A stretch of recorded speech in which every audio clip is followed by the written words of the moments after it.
بسم الله الرحمن الرحیم. فضل شاه مې نوم دی او د امریکې ته زموږ آرمي چیف صاحب دوره کړې وه او ټرمپ چې کوم دی هلته خپل دغه په ځای پرېښود او وي چېرې پاپرشیر راغلی نو الحمدلله شکر الحمدلله چې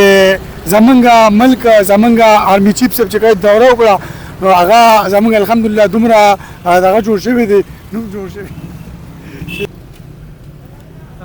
نو اوس دا دی چې الحمدلله چې کوم دی آرمي چیف زمونږ هلته لاړه نو مودي ته هم جواب ورکړ او الحمدلله زمونږ نوم دونه اوچت شو چې ویل چېرې پاپرشیر راغلی دی نو اوسه پورې چې کوم د ملک خلاف خبرې کولې د آرمي چیف خلاف خبرې کولې د آرمي خلاف خبرې کولې نو هغوی ته زه وایم چې راشئ وګورئ زمونږ سوپر پاور وګورئ زمونږ آرمي چیف وګورئ زمونږ آرمي وګورئ چې ټرمپ ورته خپل دغه پرېږدي او وایي چې یاره سوپر پاور راغلی